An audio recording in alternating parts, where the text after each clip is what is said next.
Assalamualaikum warahmatullahi wabarakatuh. Jumpa lagi dengan saya Hadi Pratno di channel yang membahas dunia kuliner dan dunia servisan.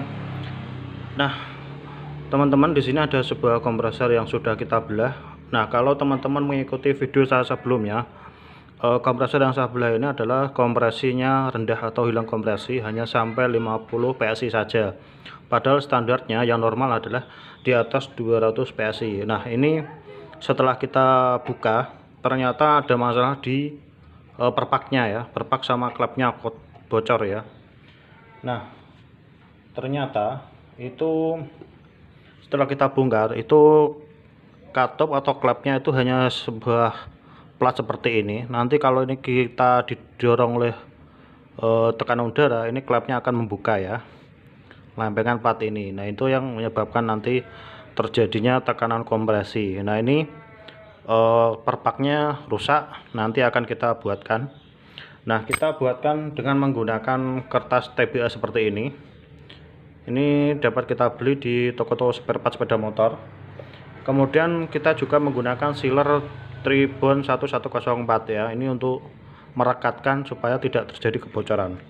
Nah, yang perlu diperhatikan saat memasang klep sama perpaknya ini, pastikan semua yang berkaitan dengan plat ini bersih ya,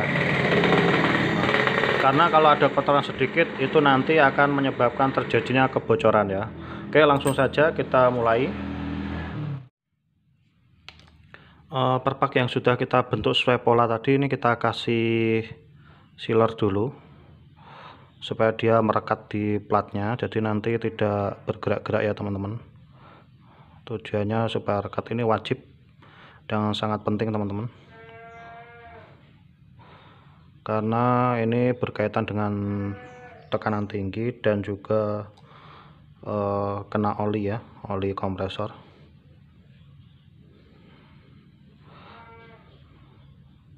Oke, ini kita pasangkan di platnya terlebih dahulu atau klepnya seperti ini. Pastikan lubangnya jangan sampai tertutup.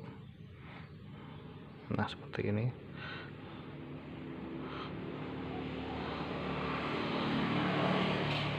Jadi lubang ini sama ini jangan sampai tertutup ya.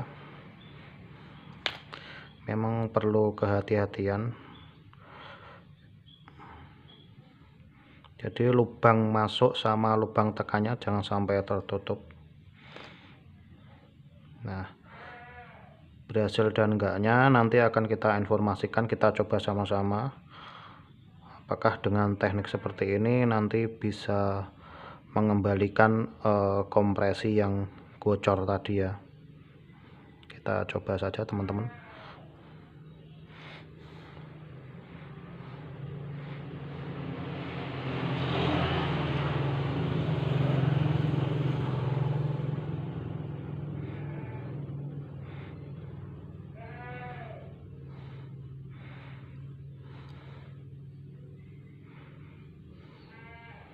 Oke, sekarang kita pasang.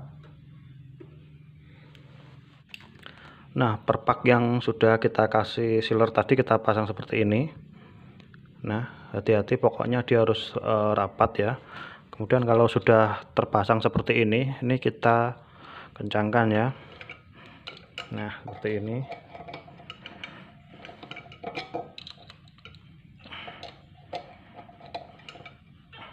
Oke, sudah kencang, saatnya kita tes. Nanti ini akan kita las, kita pasang pentil dan kita tes tekanannya.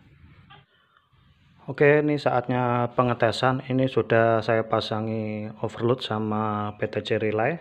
Ini juga sudah saya kasih oli R134. Nah, selanjutnya kita tes tekanannya apakah sudah memenuhi syarat ya.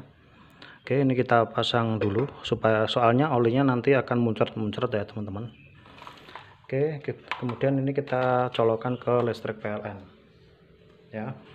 Jadi sebenarnya untuk tes tekanan itu yang bagus menggunakan manifold gauge ya. Jadi tekanannya di atas 200 PSI dengan menggunakan manifold gauge.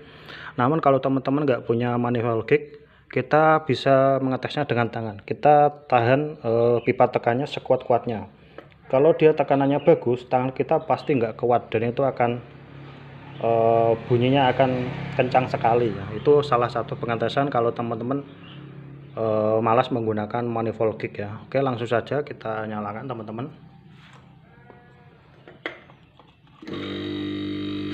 Oke, kita coba tes. Teman-teman tahan sekuat-kuatnya ya. Ini tangan saya nggak kuat teman-teman. Ini kencang sekali ya teman-teman. Kita coba lagi.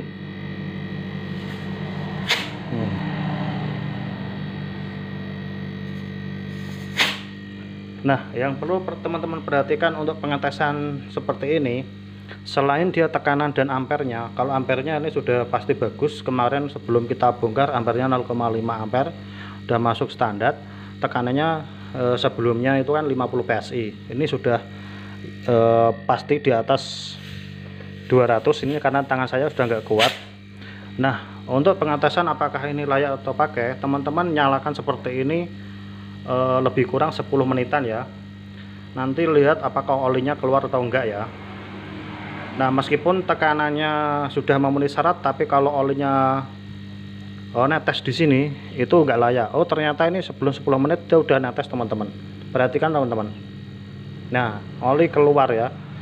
Ini jadi meskipun perpak sudah kita ganti dan tekanannya sudah memenuhi syarat, tapi ternyata oli keluar atau netes di beberapa tekan. Jadi kompresor ini tidak layak. Kenapa? Karena nanti kalau kita pasang di unit itu nanti oli akan tetap habis dan akhirnya dia akan macet ya. Piston akan macet dan efeknya adalah kulkas tidak dingin. Nah, ini penyebabnya apa? Penyebabnya adalah piston ya. Pistonnya dia sudah aus terlalu banyak ya.